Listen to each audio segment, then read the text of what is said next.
தலைமுறைகளுக்கு மிக முக்கியமான ஒரு தலைப்பு தான். ஏன்னா கல்வி வேணுமா செல்வம் வேணுமாங்கிறது மிக முக்கியமான தலைப்பு தான். அந்த தலைப்பை பற்றினாங்க எனக்கு ஒரு 2 வருடங்களுக்கு முன்னாடி எனக்கு வாட்ஸ்அப்பில் வந்தது. அதில் அவங்க என்ன தலைப்பு கொடுத்துருந்தாங்க, கோவில் பண்டிகைக்காண்டி வச்சுருந்தாங்க. பண்டிகை சிறந்தது நவராத்திரியா சிவராத்திரியா? நான் வந்து கேட்டேன், என்ன சார் இது நவராத்திரி ஒரு வகையான பண்டிகை, சிவராத்திரி ஒரு வகையான பண்டிகை, அதுக்கு என்ன சார் சம்மந்தம் இருக்கும்னு அவர் சொல்ல வேண்டேன்.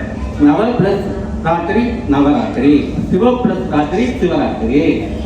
இது எதிரி மூலையில் உள்ள பாடல்கள் தான் சார். எதிரி மூலை தேவையை நமக்கு இருக்கு சார், பட்டிமன்றத்துக்கு இருக்கு சார். சார் இப்படிதான் சார் வைக்கணும், இப்படி வச்சாங்க சார் மக்களை வந்து கவர்ந்து எடுத்து கேட்பாங்க சார். நீங்கள் பழையபடியெல்லாம் கேட்டுருக்கீங்க, யாரும் வரமாட்டாங்க சார் அப்படின்னாங்க. ஆனால் அந்த மாதிரி இல்லாமல் இன்னைக்கு பட்டிமன்றம் நம்ம பேசுகிற ஒரு 30 நிமிஷம்னாலும் அந்த 30 நிமிஷம் ஒரு கருத்தாவது போய் அவங்கள்ட்ட போய் சேரணும். அந்த கருத்து மூலமாக அந்த குழந்தைகளுக்கு வந்து நல்ல ஒரு வாழ்க்கை முறை அமையணும். இந்த நல்ல எண்ணத்தோடு இன்னைக்கு வந்து இந்த பட்டிமன்றத்தை அமைச்சு கொடுத்துருக்காங்க. முதல்ல அவர் குடும்பத்தாருக்கு மிகப்பெரிய நம்ம கைத்தட்டல் மூலம் அவங்க நல்ல ஒரு பாராட்டுகளை கொடுப்போம். இந்த மாதிரி நிகழ்ச்சிகள் நிறைய நடக்கணும். இந்த மாதிரி நிறைய நிகழ்ச்சிகள் அடிக்கடி நடக்கணும்.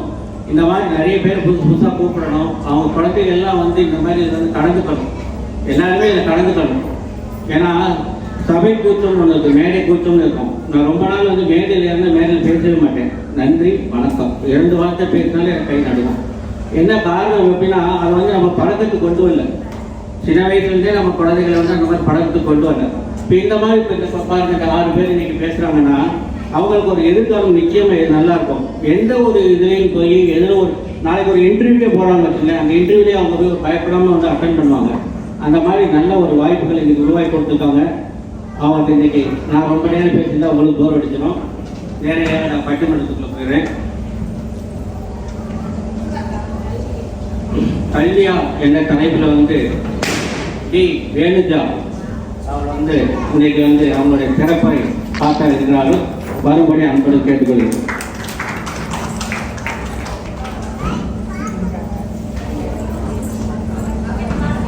அனைவருக்கும் வணக்கம்.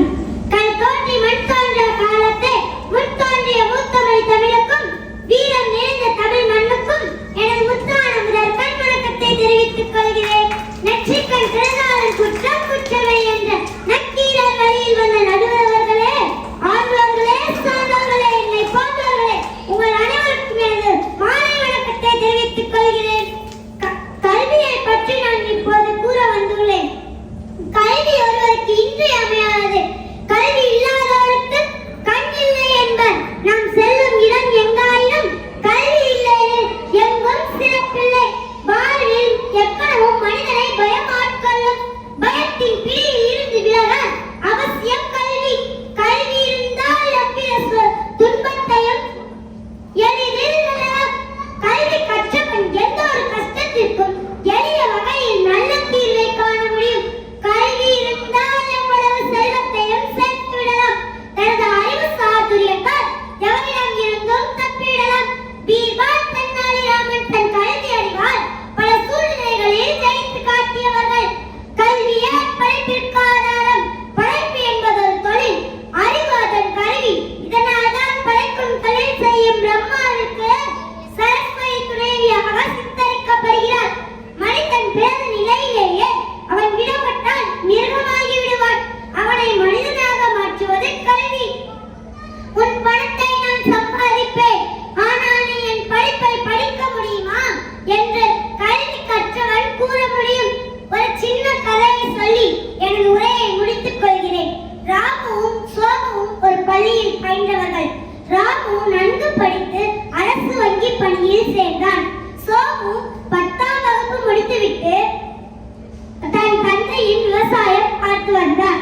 சோமுவின் உழைப்பால் வந்த பணத்தை ராமு வங்கியில் போட சொன்னான். சோமு மறுத்துவிட்டான். திடீர் என்று வந்த வெள்ளத்தால் சோமுவின் சேமிப்பு அனைத்தும் அடித்து சென்று விட்டது. கல்வி அறிவு இல்லாத தன் சேமிப்பு அனைத்தையும் இழந்தான். தனது கல்வி அறிவால் ஐநா சபை வரை சென்று யாதும் ஊரே யாவரும் கேளி என்று கூறினார் அப்துல் கலாம் ஐயா. குழந்தைகளிடம் அளவலாவி கல்வியின் சிறப்பை எடுத்து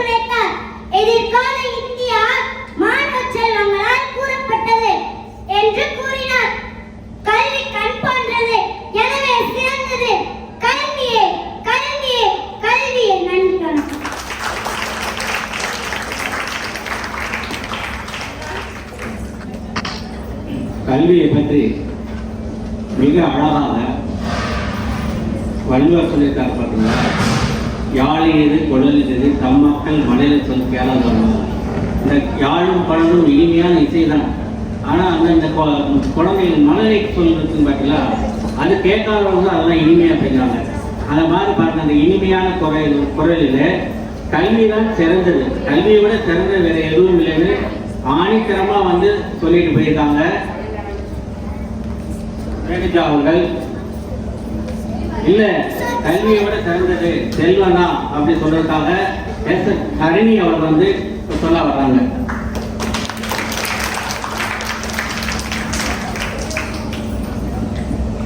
அவையோருக்கும் எதிரணியாளருக்கும் நடுவருக்கும் என் மாலை வணக்கம். நடுவர் அவர்களே, இன்னைக்கு எத்தனையோ அப்பாக்களை பார்த்துருக்கீங்க. அவர் பெற்ற சன் சோறு போடுறதில்ல, அவர் வாங்கின பென்ஷன் தான் சோறு போடுது. நான் ஒரு ஆள்கிட்ட கேட்டேன், உங்களுக்கு 5 சன்ஸ் இருக்கு, அதுல உங்களுக்கு எந்த சன் சோறு போடுது? அதுக்கு அவர் சொன்னாரு, எனக்கு எந்த சனுமே சோறு போடல, நான் வாங்கின பென்ஷன் தான் சோறு போடுது அப்படின்னு சொன்னாரு. நான் எதிரணியை பார்த்து கேட்கிறேன், நீங்கள் படிக்கும் கல்வி பணத்தை செலவு செய்தால் தானே படிக்க முடிகிறது. செல்வம் இருந்தால் உன்னை உனக்கு தெரியாது, செல்வம் இல்லாவிட்டால் உன்னை யாருக்கும் தெரியாது. நான் எதிரணியை பார்த்து ஒரு கேள்வி கேட்கிறேன், நீங்கள் பேசும் மைக் உங்க கல்வியால் இருந்துச்சா எங்க செல்வமால் இருந்துச்சா? நீங்க 2 பேச மேடை எங்க கல்வியால் இருந்துச்சா எங்க செல்வமால் இருந்துச்சா? அப்ப செல்வம் தானே பெருசு. நமது எதிரணியால கல்வியே உயர்ந்தது என்று கூறுகிறார்கள். ஆனால் பணம் இல்லாமல் எதையும் வாங்க முடியாது, எந்த மதிப்புமே கிடையாது. கூலி வேலை பார்க்கிறவங்களுக்கும் பணம் தேவைப்படுகிறது, படிச்சவங்களுக்கும் பணம் தேவைப்படுகிறது. இந்த காலத்துல தண்ணீர் கூட காசு கொடுத்தாதான் கிடைக்கிறது. ஒரு வீட்டுல ஒருத்தவங்க முடியாதவங்க இருந்தாலும் அவங்களுக்கு கடைக்கு போய் மருந்து வாங்க கூட பணம் தான் தேவைப்படுகிறது. ஆகவே அனைத்திற்கும் செல்வமே அவசியம் என்று கூறிய உரையை முடித்துக் கொள்கிறேன்.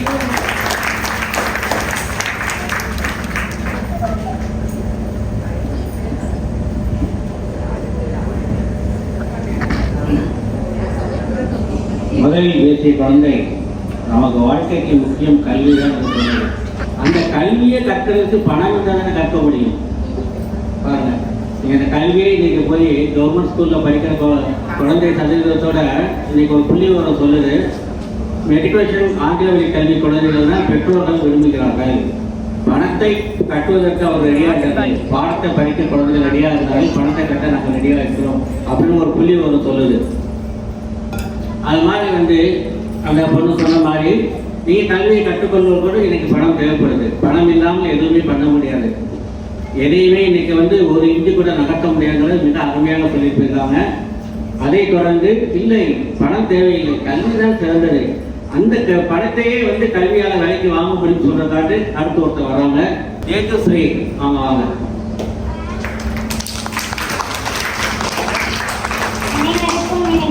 இன்றைய மாலை வணக்கம். நான் பேசக்கூடிய தலைப்பு கல்வியே சிறந்தது. நம் அறிவை வளர்ப்பது கல்வியை கற்றோருக்கு சென்ற இடமெல்லாம் சிறப்பு. செல்வத்தில் சிறந்த செல்வம் கல்வி செல்வம். பிற செல்வங்கள் அழிந்துவிடும், கல்வி செல்வங்கள் அழியாது. எனவே அழியாத கல்வி செல்வத்தை அனைவரும் கற்க வேண்டும். நம் நாடு கணினி மாறமாக மாறிக்கொண்டு வருகிறது. கல்வி கற்றவற்றால் மட்டுமே கணினியை சுலபமாக பயன்படுத்த முடியும். நம் கைபேசியை பயன்படுத்த கூட கல்வி அறிவு தேவை. நம் கைக்குள் இருக்கும் உலக காணா கல்வி அறிவு முக்கியம்.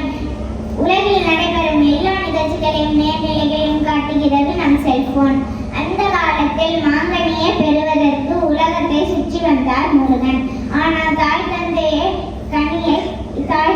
உலகம் என கனியை பெற்றார் விநாயகர். அதுபோல கல்வி அறிவு இல்லாதவர்கள் உலகை சுற்றி ஓர் விஷயத்தை அறிவார்கள். ஆனால் கல்வி கற்றவர் தான் மொபைல் போன் மூலமே இருந்த இடத்தில் இருந்து ஆன்லைனில் எல்லா பொருட்களையும் வாங்கி விடுவார்கள். செல்வம் முக்கியம்தான், ஆனால் அந்த செல்வத்தை சரியான வழியில் செலவு செய்ய நம் கல்விதானே அவசியம். எண்ணம் எழுத்தும் கண் என தரும் கல்வியே ஒருவரின் உண்மையான கண் ஆகும். கல்வி கற்காதவர் கலர் நிலத்திற்கு ஒப்பாவர் என்று பாரதிதாசனும் கேடில் விழுச்செல்வம் கல்வி ஒருவருக்கு என திருவள்ளுவரும் கல்வியின் பெருமையை கூறுகிறார்கள். எதிர் அணியை எந்த சன்னம் காப்பாற்றாதவரை பெண் சன்னம் காப்பாற்றும் என்றார்கள். அந்த பென்ஷன் யார் தந்தது? எங்கள் கல்விதானே. கல்வியை யாராலும் திருட முடியாது. கல்வி பிறருக்கும் மறுபிறருக்கும் செழுமை தரும். நன்றி, வணக்கம்.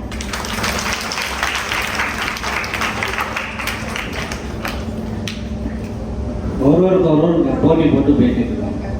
கல்வி பேசும்போது உண்மையிலே கல்வி தான் சிறந்தது நமக்கு தெரியுது. செல்வம் பேசும்போது இல்லை செல்வம் தான் சிறந்தது நமக்கு தெரியுது. ஆனால் ப்ராக்டிஸ் கொடுத்த டீச்சர் அந்த மாதிரி வேற ஒன்றும் கிடையாது. அந்த டீச்சர் ப்ராக்டிக்ஸ் ரெண்டு பக்கம் எழுதி கொடுத்துருக்காங்க.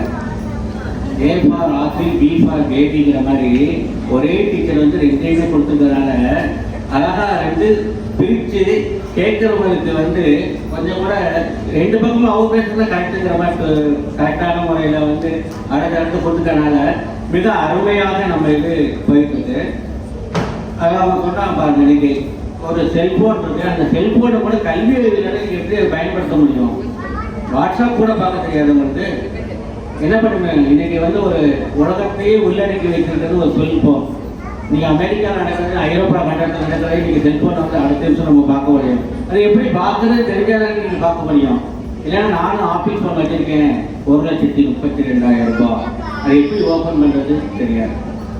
இதை பற்றி ஒரு சம்பவம் சொல்லணும்னா, சென்னையில் பாலன் சொல்லி ஒருத்தருக்காரு. நீங்கள் கேள்விப்பட்டிருக்கலான்னு தெரியாது.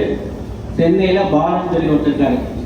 அவருடைய ஒர்க்கு என்ன அப்படின்னா, வெளிநாடுகளுக்கு போகிறாங்க பார்த்தீங்களா, அவங்களுக்குலாம் ஃப்ளைட் டிக்கெட் போடுறது, ட்ராவல்ஸ் நடத்துறது, இந்த மாதிரி மிக மிக கஷ்டப்பட்டு அவர் சென்னைக்கு போகிறாரு. சென்னையில் போய் மிக கஷ்டப்பட்டு தான் இன்னைக்கு பெரிய நிலைமையில் இன்னைக்கு இருக்க சினிமா நட்சத்திரங்கள் அரசியல்வாதிகள் வரைக்கும் எல்லாமே அவருடைய கிளைண்டாக தான் இருக்காங்க. ஆனால் அவர் என்ன சொல்கிறாருன்னா, பேட்டியில் நான் கல்வி கற்கிறதுனால என்னால் ஒரு வாட்ஸ்அப் கூட பார்க்க தெரியாது. எனக்கு பிஏ இருக்காங்க, வாட்ஸ்அப் பார்த்து கொடுக்குற ஒரு பிஏ இருக்காரு, மெயில் என்ன வந்திருக்குன்னு சொல்லி கொடுக்குற ஒரு பிஏ இருக்காரு, எனக்கு இன்னும் பார்க்க தெரியாது அப்படிங்கிறாரு. அவர் நிறுவனங்களை போய் என்ன சொல்லுவார் அப்படின்னா, எவ்வளோ பணம் இன்னைக்கு வந்துச்சு, இன்னைக்கு எவ்வளோ செலவு போச்சு, எவ்வளோ லாபம், ரைட், நாளைக்கு பார்ப்போம் அப்படிம்பாரு. அந்த வரவு செலவு கணக்கை கூட அவரால் கற்றுக்க தெரியல. ஏன்னா அவர் அன்னைக்கு கல்வி கற்காதனால இன்னைக்கு அவரால் இன்னைக்கு பெரிய நிறுவனத்தின் முதலாளியாக இருந்தாலும் அதை மேலும் சிறப்பாக கொண்டு போகிறதுக்கான அவர் கல்வி இல்லாதனால அவரால் கொண்டு போக மாட்டேன். இது சென்னையில் பாலங்களோட ஒரு பேட்டியில் நான் படித்தது. இப்போ அதை தொடர்ந்து இன்னைக்கு செல்வமே அப்படின்னு சொல்றதுக்காக நம்ம அடுத்த அணியில் இருந்து ரித்தீஷ். அனைவருக்கும் இனிய மாலை வணக்கம். என் இனிய நடுவர் ஐயாக்கு மாலை வணக்கம்.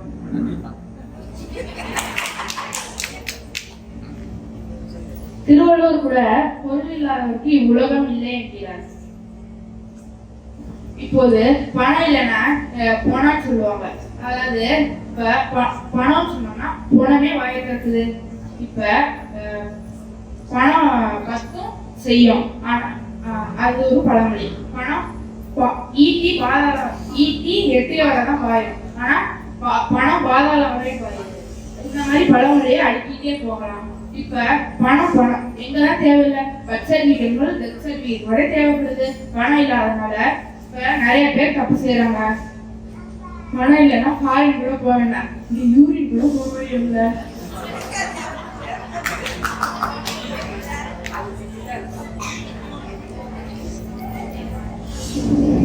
இப்ப பணம் இல்லாத பெண்கள் வீட்டுல முடங்கி இருக்காங்க. அதனால நம்ம முதல்வர் ஸ்டாலின் ஐயா இலவச பஸ் வசதி செய்து கொடுத்திருப்பார். இலவச தோன்ற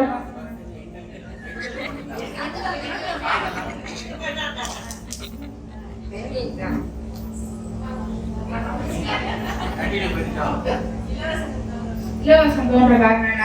பணம் தானே. இப்ப 1000 வாங்கினதுக்காண்டி நாடே சமைச்சு போச்சு. ஆனா இப்ப கல்வி மாணவர்காண்டி எதுவுமே சமைக்கலையே. ஏன்? இப்ப பணம் தானே முக்கியம். எங்களுக்கே தீர்ப்பளிக்குமாறு காலமையுடன் கேட்டுக்கொள்கிறேன். நன்றி, வணக்கம். ஏற்கனவே 3 பேர் பேசுறாங்க. இப்ப ரித்தீஷ் ரெக்வஸ்டா சொன்னாப்லையா இல்லை எனக்கு தான் 12 சொன்னாப்லையா தெரியல. தீர்ப்பேன் பயமா ஏன்னா அவங்க வீட்டு பிள்ளை வேற, ஸ்பான்சர் பண்றவருடைய பிள்ளை வேற.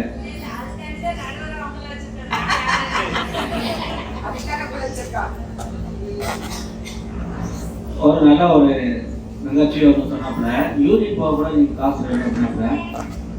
இப்போ வந்து தமிழ்நாடு கவர்மெண்ட் வந்து அரிசி வந்து இலவசமாக வழங்குது. 20 கிலோ 30 கிலோ ஒரு ஒரு யோஜனா கார்டுங்கிறது வந்து சென்ட்ரல் கவர்மெண்ட் ஸ்டேட் கவர்மெண்ட் வந்து ஸ்டேட் கவர்மெண்ட் அந்த இலவச அரிசி வாங்குது. அப்போ வந்து அப்போ இருந்த கவர்மெண்ட் வந்து அரிசி வந்து கிலோ 1 ரூபாய் அப்படின்னு சொல்லி கொடுத்தது. அப்போ நான் திருச்சியில் வந்து மத்திய பேருந்து நிலையத்தில் போய் இரவு வந்து ஏதாவது ஊருக்கு போகும்போது போய் யூரின் போகிறதுக்காண்டி போகிறேன். 10 ரூபா கேட்டாங்க யூரின் போகிறதுக்கு. அப்போ ஒருத்தர் வந்து கேட்டார், கவர்மெண்ட்டு அரிசி 1 ரூபாய் கொடுக்குறியா? 1 கிலோ அரிசி 1 ரூபா கொடுக்குது, நீ யூரின் போகிறதுக்கு 10 ரூபா வாங்குறேன். அவன் கொஞ்சம் கூட சளைக்கலை. அப்படியா, ரைட்டு.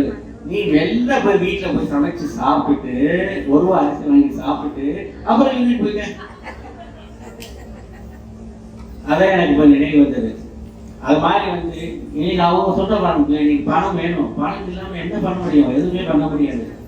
பணம் இல்லைன்றால் இன்னைக்கு பணம் இருந்தால் கூட அதை கொண்டு போய் அடக்கப்படுறதுக்கு பணம் வேணும். பணம் இல்லாமல் என்ன பண்ண முடியும் அப்படின்னு அவங்க தரப்புன்னு சொல்லியிருக்காங்க. ஏன்னா இந்த நிகழ்ச்சியை வந்து 30 நிமிஷத்தில் முடிக்க வேண்டும் முதல்ல சொல்லியிருக்காங்க. அதனால் அந்த 30 நிமிஷத்தில் முடிக்கிறதுக்காண்டி அடுத்து சக்திவே பாருங்க, தமிழர் நடுவர் கூட பேண்ட் போட்டு வந்துருக்கேன். ஏன்னா நான் வந்து ஒரு நாள் முதல்வர் மாதிரி ஒரு நாள் நடுவேன். நான் நிறுத்த நடுவர் இல்லை. அதனால் திடீர் முதல்வர் மாதிரி திடீர் நடுவர். அதனால் நான் வந்து இன்னைக்கு பேண்ட் போட்டு வந்தேன். தமிழக கலாச்சார முறைப்படி வேஷ்டி போட்டு ஷர்ட்டு போட்டு பேண்டை போட்டு கையை மடக்கி விட்டு ஒரு பட்டிமன்ற பேச்சாளர் மாதிரி தன்னை தயார்படுத்திக் அவருக்கு மீண்டும் ஒன்று பேசலாம்.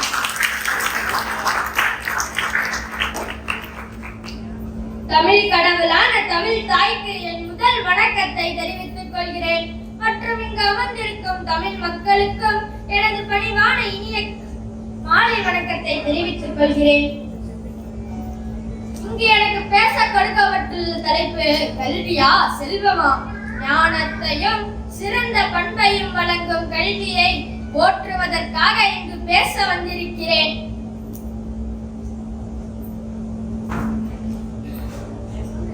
இந்த உலகத்தில் எது சிறந்ததாக கிடைத்தாலும் அதை செல்வம் என்றுதான் சொல்கிறோம். கலைனா கலை செல்வம், பிள்ளைனா பிள்ளை செல்வம். ஆனால் ஒருவர் கூட கல்வியை கல்வி செல்வம் என்று சொல்லவில்லையே. ஆனால் யாராவது ஒருவராவது சொல்லுவார் என்று நாங்கள் காத்துக் கொண்டிருக்கலாம். இதை பற்றி ஒருவர், அதாவது வள்ளுவரே சொல்லியிருக்கிறார்.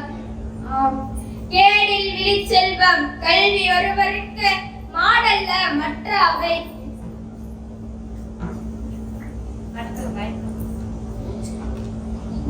கல்வி எதை உயர்த்தும்? கல்வி ஒன்றுதான் தனி மாணவனை மட்டுமல்லாமல் ஒரு குடும்பத்தின் தலை எழுத்தையே மாற்றும் அளவுக்கு வல்லமை வாய்ந்தது.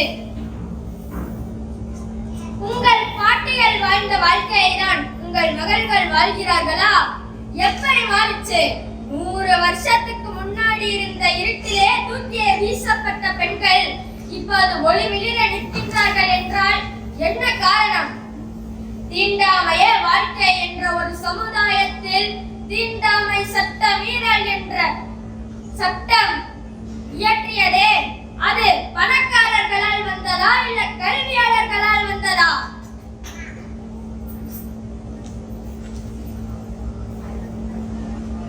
நமக்கு தெரிஞ்ச மாற்றுத்திறனாளிகளை நாம் என்னென்னவோ வார்த்தைகளை சொல்லி கூப்பிடுவோம்.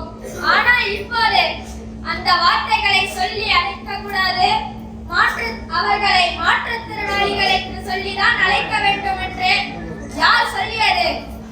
இந்த செல்வாக்கு பெற்றவர்களா இல்ல நம்ம கல்வியாளர்களா?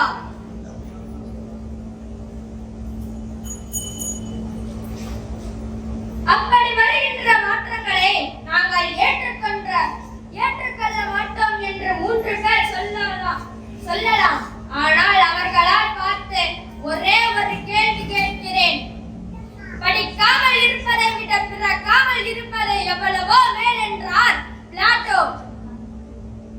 படிக்க தெரியாத அரசனாக இருப்பதை விட படிக்க தெரிந்த ஏழையாக இருப்பது எவ்வளவோ மேல் என்றார் மெக்கானி.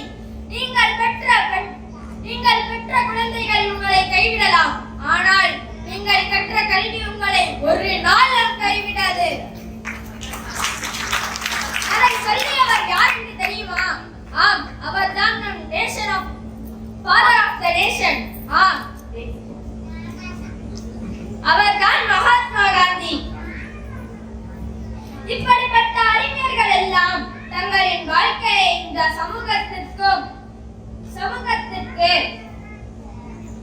கொடுத்து அறிவுச் சுடரை ஏற்றி இருக்கின்றார்கள். தயவு செய்து 3 பேர் கொண்ட இந்த குழு அதனை அணைத்து விடக்கூடாது என்று என்னுடைய விருப்பத்தை இங்கு பதிவு செய்து கொள்கிறேன். நன்றி, வணக்கம்.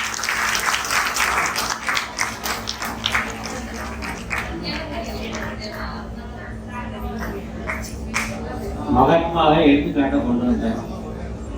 இந்திய தந்தை, அவருக்கு இந்தியர் யாரும் இல்லை, அவரே கல்விதான் மிக முக்கியம் அப்படின்னு சொல்றாரு.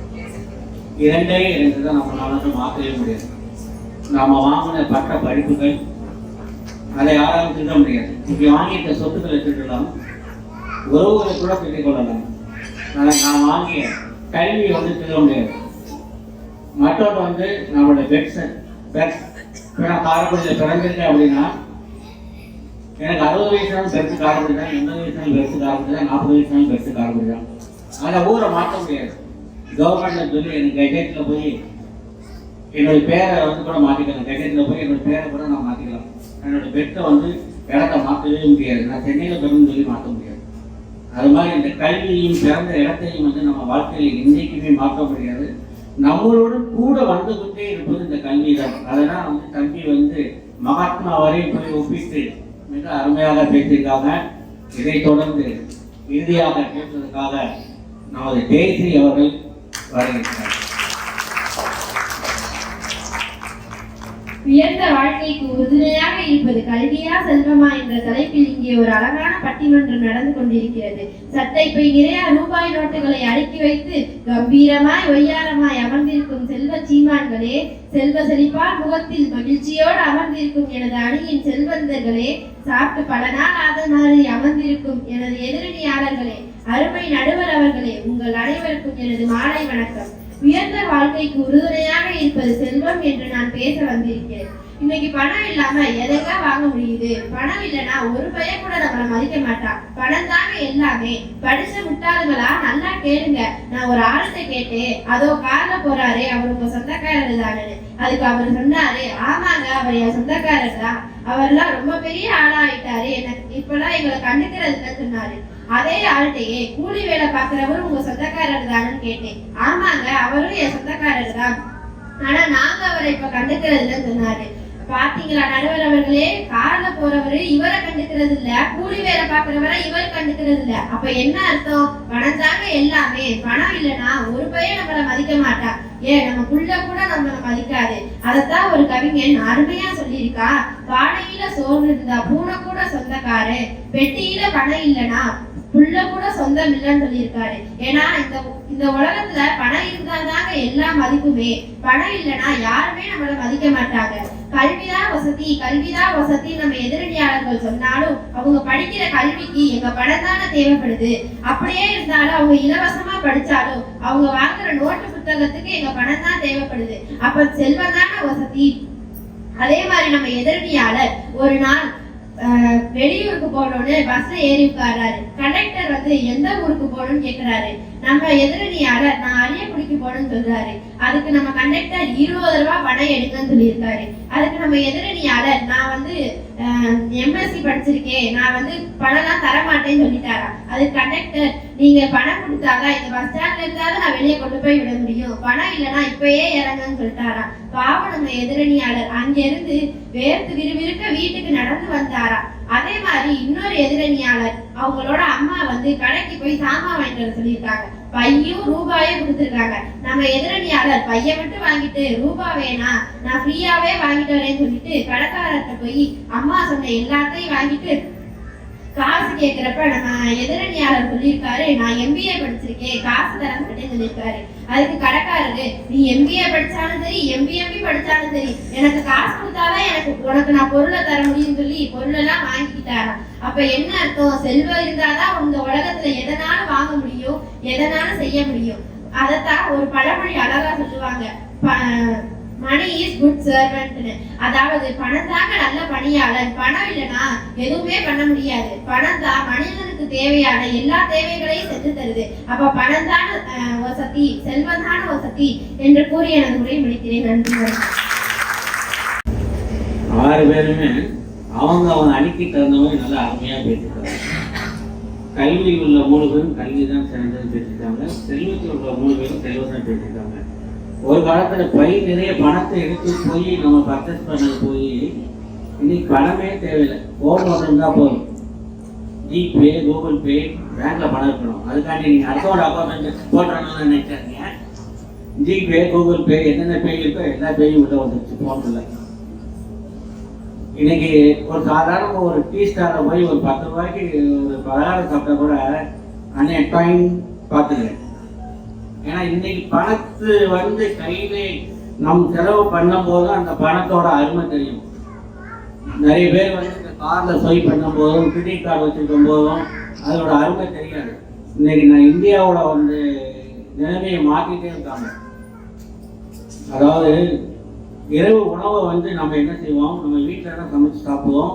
இல்லைன்னா சில சமயம் ஹோட்டலுக்கு போவோம்.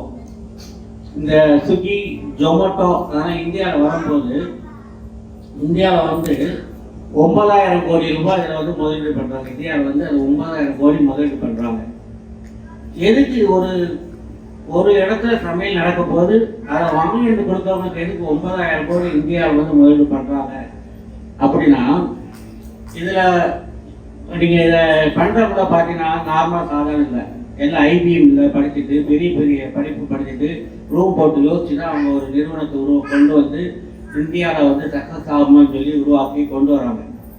இப்போ நீங்கள் என்ன பண்ணுறீங்க, ஒரு அந்த ஆப்பில் போய் போகிறீங்க. நீங்கள் அப்புறம் போய் ஏதோ ஹோட்டலில் போய் ஆர்டர் பண்ணுறீங்க. சரி நெய் ரோஸ்ட்டு சாப்பிட்லான்னு சொல்லி நெய் ரோஸ்ட்டு போட போகிறீங்க. அவன் ட்ரைன் போடுவான். நெய் ரோஸ்ட் எதுக்கு நீங்கள் சாப்பிட்றீங்க, பர்கரை சாப்பிடுங்களே. அதோட ஆமாம் பர்கர் அன்னைக்கு 300 ரூபா பார்த்தோம், 190 ரூபா தானே போடுறான். நெய் ரோஸ்ட் 140 ரூபா, 50 ரூபா தானே கூட. சரி நெய் ரோஸ்ட் சாப்பிடுவோமா வேண்டாமாங்கிறவங்கள அடுத்த ஒரு கிளம்புற வரும். விராட் கோலி இந்த பர்கரை தான் சாப்பிட்டு அவர் பேட் அடித்தா 4 ரன் அடிக்காரு. விராட் கோலி இதை சாப்பிட்றாரா? உடனே என்ன பண்ணுவோம், நம்ம மனசு அறியாமல் இந்த பர்கருக்கு ஆட போகிறோம். அவன் என்ன சொல்கிறான் அப்படின்னா, அவன் இன்னும் ஒரு 6 ஆண்டு காலத்தில் சென்னை போன்ற பெருநகரங்களில் நாங்கள் தான் என்ன உணவு கொடுப்போம் என்று முடிவு செய்வோங்கிறான். மக்களை மூளை செலவு செய்கிறான். இந்த மாதிரி நாங்கள் தான் அதை முடிவு செய்வோங்கிறான்.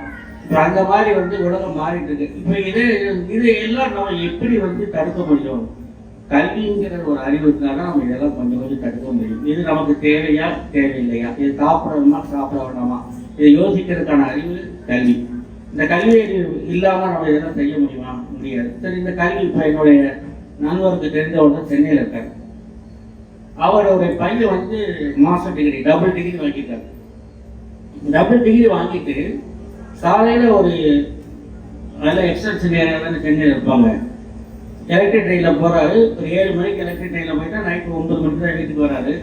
நல்ல சம்பளம் வாங்குறாருன்னு. இல்லை சார் 18,000 ரூபா தான் சார் சம்பளம் வாங்குறாரு ராம்நாப்ப.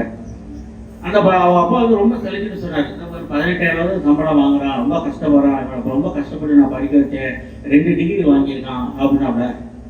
இதே கேள்வி அந்த பையன் கேட்டேன், என்னப்பா உனக்கு எங்கள் அப்பா போகிறாங்க அவனுக்கு தானே சொல்லுவார். ஆனால் நான் இந்த படித்ததுனால இந்த 18,000 ரூபா வேலையாவது கிடைச்சது.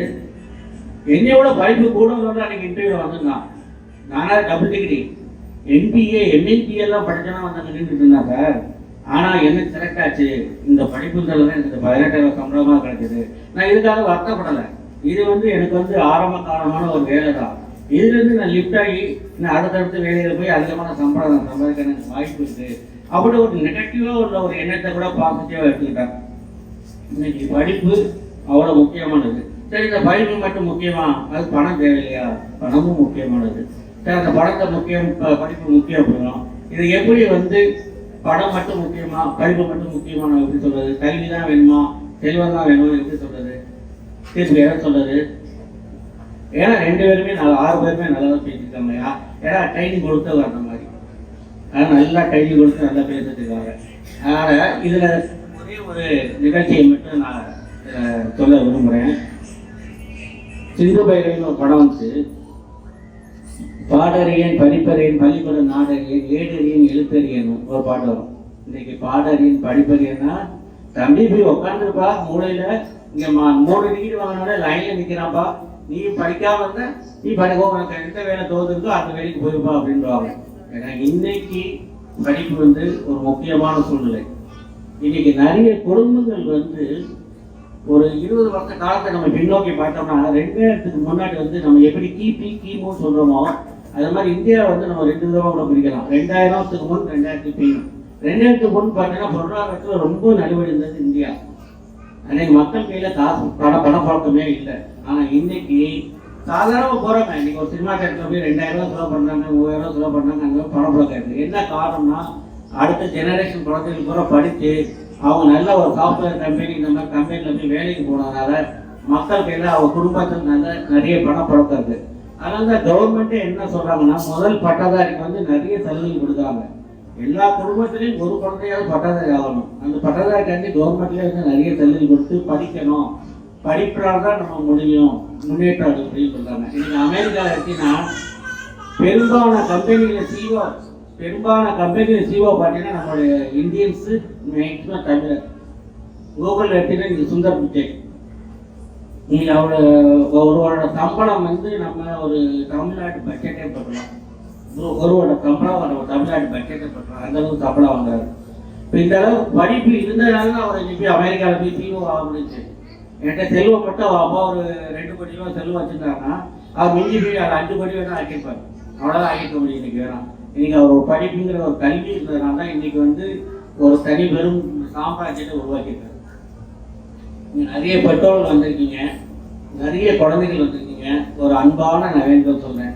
இப்போ நம்ம குழந்தைகள் பூரா நல்லா படிக்கணும், எழுத்தாட்டி நல்லா படிக்கணும், நல்லா படித்த பிறகு நல்லா சம்பாதிக்கணும், வாழ்க்கையில செட்டிலான்னு சொல்லி நிறைய பெற்றோர்கள் வந்து அதுக்காக வந்து நிறைய தியாகங்கள் பண்ணுறீங்க, கஷ்டப்படுறீங்க, செய்றீங்க. ஆனால் இன்னொன்று மட்டும் அவங்களுக்கு ஒரு செய்யுங்க. அவர் படிக்கின்ற நேரத்தில் வந்து அவங்களுக்கு அந்த நல்ல ஒரு சூழ்நிலையை உருவாக்கணுங்க. வீட்டில் வந்து நல்ல ஒரு சூழ்நிலையை உருவாக்கணுங்க. படிக்கிற நேரத்தில் வந்து நீ போய் ரூமில் போய் படுறா, நாங்கள் டிவி பார்க்குறோம் அப்படின்னா அவன் ரூமில் போய் என்ன பண்ணுவான்? ரூமில் போய் அவன் படிக்க வராது. திருக்குறளை ஏற்றவர் யார்? திருக்குறளை ஏற்றுவா திருவள்ளுவர் படிச்சுட்டு போவான். ஏன்னா நீங்கள் வந்து டிவியில் பார்த்துட்டு இருக்கும்போது உங்களுக்கு அதில் தான் கவனம் இருக்கும். பையனுக்கு வந்து ஐயோ என்னமோ நடக்கிற டிவியில் என்ன பார்க்குறான்னு தெரியல, நம்மளை மட்டும் விட்டுட்டு அப்புறம் எல்லாரும் டிவி பார்த்துட்டு இருக்காங்க அப்படின்பாங்க. அவன் பச்சளுக்கு என்ன தெரியுமா? திருக்குறளை ஏற்றவர் யாரு? திருவாசகர். அவ டீச்சர் என்ன பண்ணுவாங்க? பெருசா போடுவாங்க. என்ன பண்ணுவாங்க? அப்ப திருவள்ளுவர் திருவள்ளுவர் அவர் மனசுல பதியணும்னா அந்த ஒரு சூழ்நிலையை நம்ம உருவாக்கி கொடுக்கணும். குழந்தைகளுக்கு படிக்கும் போது அந்த ஒரு 6 to 9 அந்த நேரங்களில் மட்டும் குழந்தைகளோட நீங்களும் உட்கார்ந்து அவங்க படிக்கிறதுக்கு என்கரேஜ் பண்ணி கொடுத்தீங்கன்னா நிச்சயமா வந்து அவங்க வந்து குழந்தைகள் வந்து படிக்கிறதுக்கான ஆர்வம் இருக்கு. எல்லா குழந்தையுமே குழந்தைகளை படிக்கிறதுக்கான ஆர்வம் இருக்கு. அந்த ஆர்வத்தை ஊக்குவிக்கிறது நம்ம பெற்றோரோட கடமை. அந்த பெற்றோர்கள் இதை நீங்க பண்ணீங்கன்னா குழந்தையோட எதிர்காலம் நல்லா இருக்கோட நம்மளோட எதிர்காலம் நல்லா இருக்கும். இன்னொரு விஷயம் நான் பகிர்ந்துக்கணும்னு ஆசைப்படுறேன். ஒரு 6 பக்க கதை, அது ஒரு 3 நிமிஷத்துல நான் சொல்றேன், நல்லா இருக்கும் கேளுங்க. ஒரு ஓவியர், அந்த ஓவியர் வந்து எதையுமே மிக அழகாக வரையக்கூடியவர். ஒரு 5 நிமிஷத்துல ஒரு மனித உருவத்தை பார்த்தோம்னா அப்படியே தத்துருவம் வரைஞ்சு கொடுத்துருவாரு. அந்த மாதிரி வரையக்கூடிய ஓவியர். அவருக்கு ஒரு பெண் குழந்தை இருக்கு. ஆனா ஓவியத்துக்கு அந்த அளவுக்கு மக்கள்கிட்ட வரவேற்பு இல்லை, அவருக்கு வருமானம் இல்லை. மனைவி சொல்றாங்க, இப்படி வருமானம் இல்லைன்னா நம்மளுடைய குழந்தைய வந்து காப்பாற்ற முடியாது, வேற ஏதாவது ஒரு வேலைக்கு போங்க அப்படிங்கிறப்ப நான் என்ன வேலைக்கு போறது அப்படிங்கிற. அப்போ ஒரு சோப்பு கம்பெனிலேருந்து ஒரு விளம்பரம் வருது. இந்த மாதிரி எங்களுடைய கம்பெனிக்கு வந்து ரெஃபரன்ஸிட்டியை நீங்கள் வாங்கன்னு சொல்லி வருது. சரின்னு சொல்லி அந்த சோப்பு கம்பெனிக்கே போகிறாரு. சோப் கம்பெனியில் போய் பேசும்போது 3 பேர் உட்காந்துருக்காங்க. ஒரு ஜட்ஜ்மெண்ட்டு உங்களுக்கு என்ன இருக்குது, என்ன தெரியும், முன் அனுபவம் கேட்குறாங்க. எனக்கு படம் வரைய தெரியும் அப்படிங்கிறாங்க. படம் வரைகிறதுக்கு சோப்பு விற்கிறதுக்கு என்னங்க இருக்குது அப்படிங்கும் போது அவர் என்ன பண்ணாரு, 5 நிமிஷத்தில் அங்கே வந்து ஒரு பெண் 3 பேர் அந்த ஒரு பெண்ணை வந்து படம் வரைஞ்சி கொடுத்துறாரு. இவ்வளோ தத்துரூபம் வரைஞ்சிக்கல, 5 நிமிஷத்தில் பாருங்கள் பல பொருள் போட்டிருக்காங்க, படம் வரைஞ்சிருக்கல அப்படிங்கிறாங்க. ஆமாங்க, இந்த மாதிரி இதில் வந்து நிறைய நாள் எக்ஸ்பீரியன்ஸ் இருக்குது. சரி, படம் வரைகிறதுக்கு சோப்பு விற்கிறதுக்கு என்ன இருக்குது அப்படின்னு கேட்குறாங்க. இது எப்படி உங்களோட மனதை கவர்ந்தனும் அதே மாதிரி வந்து நான் அவங்களோட கடைக்காரர்கிட்ட பேசி இந்த சோப்பை நான் விற்றுவேங்க, எனக்கு ஒரு வாய்ப்பு கொடுங்கிறாங்க. சரிங்க, உங்களுக்கு ஒரு வாய்ப்பு தரோம் அப்படின்னு என்ன பண்ணுறாங்க, 5000 ரூபாய் நீங்கள் டெபாசிட் கட்டணும், 10 நாள் டைம் தரேன், 5000 ரூபாய் நீங்கள் டெபாசிட் கட்டணுங்கிறாங்க. அந்த ஓவியர் வீட்டில் இருக்க பொருட்கள்லாம் விற்று பார்க்குறாரு, 5000 ரூபாய் பணம் சேரல. அப்போ மனைவி ஒரு யோசனை சொல்கிறாங்க, நான் ஒரு பார்க்கில் போய் படம் வரைங்க, ஃபஸ்ட்டு என்ன படம் வரைங்க அப்படின்னா படம் வரைகிறாங்க. அவர் மனைவி வந்து ஒரு 10 ரூபா கொடுக்குறாங்க. அந்த ஓவியத்தை கொண்டு போய் அந்த பார்க்கில் விட்டுலாம் காட்டுறாங்க. பாருங்க, நல்ல படம் வரைஞ்சிருக்காங்க, நல்ல படம் வரைஞ்சிருக்காங்க. நிறைய பேர் வந்து படம் வரைகிறாங்க, 10 ரூபா 20 ரூபா கொடுக்குறாங்க. இப்படி 10 நாட்கள் அந்த படத்தை வரைய கஷ்டப்படுறாரு, சம்பாதிக்கிறாரு. ஒரு 5000 ரூபா சம்பாதிச்சிட்டாரு. கடைசி நான் என்ன பண்ணுறாரு, 5000 ரூபா பணம் தெரிஞ்சு பஸ்ஸில் போகிறாரு. பஸ்ஸை விட்டு இறங்குறாரு, சரியான கூட்டம் திறந்து பஸ்ஸை விட்டு இறங்குறாரு. அங்கே ஒரு சகதியில் ரோடு ஓட்டம் சகதி இருக்குது, அந்த சகதியில் வந்து வழுக்கி விழுந்துறாரு. சகதியிலிருந்து வழுக்கி விழுந்தது, அவர் கை 2 நீட்டி விழுந்துறாரு. அவர் கை மேலே வந்து கார் ஏறி போயிடுச்சு. 2 கை மேலே அவர் கார் ஏறி போயிடுச்சு. 2 கை மேலே கார் ஏறி போயிடுச்சு. 2 கைகளும் துண்டாயிடுச்சு. அவர் கொண்டு போய் ஹாஸ்பிட்டலில் போய் அட்மிட் பண்ணுறாங்க. அவர் நினைவு வருது, அவர் கை போச்சுங்கிற சொல்கிறாங்க. அவருக்கு எனக்கு இருந்த ஒரே திறமை ஓவியம் வரைகிறது தான். என்னுடைய கைகள் இல்லை, இனி நான் என்ன பண்ண போகிறேன்னு சொல்லி என்ன பண்ணுறாரு, ஒரு நாள் இரவு அந்த ஹாஸ்பிட்டலில் உள்ள மொட்டை மாடிக்கு போகிறாரு. மொட்டை மாடியிலேருந்து விழுந்து தண்ணி தற்கொலை பண்ணிக்கலாம், என்னால் என்னுடைய குடும்பத்தை காப்பாற்ற முடியல, நீ எதுக்கு நான் இந்த குடும்பத்துக்கு பாரமாக இருக்குன்னு சொல்லி மொட்டை மாடியில் போய் தற்கொலை பண்ணிக்கிறேன்னு போகிறாரு. தற்கொலை பண்ணி அவர் மேலே ஏறும்போது பார்த்தீங்கன்னா அவர் காரை யாரோ கெட்டியை பிடிக்கிறாங்க. திரும்பி பார்த்தா அவருடைய மகள். அப்பா என்னப்பா இப்படி பண்ணிட்டீங்கன்னு அவர் சொல்கிறார், என்னம்மா பண்ணுறது, எனக்கு கையில் இறந்து போச்சு, இனிமேல் வந்து என்னால் ஓவியம் வரைய முடியாது, நான் எப்படிமா இது வந்து நீங்கள் உங்களுடைய காப்பாற்ற முடியும்னு. அவர் மகள் சொல்கிறார், அம்மா அப்பா கைகள் தானேப்பா போச்சு, நீங்கள் வாயில் வச்சு ஏன்ப்பா வரையக்கூடாது, நீங்கள் வாயில் வச்சு வரையலாம்னு சொல்லி ஒரு நம்பிக்கை விட்டான். நம்பிக்கை விட்டதும் தன்னுடைய மகள் சொல்கிறதா, சரி ஏன் முடியாதுன்னு சொல்லி என்ன பண்ணுறாரு, சரிட்டு வராரு, வீட்டுக்கு வராரு, திரும்பி பயிர்த்திருக்கிறார். வாய் மூலமாக படம் வரைய பயிர்த்திருக்கிறார். அவர் முதலாக வரைந்த ஓவியம் என்னன்னா, வாய் மூலமாக வரைந்த ஓவியம் என்னென்ன அப்படின்னா, ஒரு கையை வரைகிறார். கையை வரைஞ்சதுன்னா அவர் மகள் வந்து கேட்குது, அப்பா இது என்னப்பா அப்படின்னு கேட்குது. இதுதாம்மா கையினம்மா, இதுதாம்மா நம்பிக்கை, என்னுடைய வாழ்க்கையில் உன்னுடைய வாழ்க்கையை சேர்க்கறதுக்கு இதுதாம்மா ஒரு நம்பிக்கை.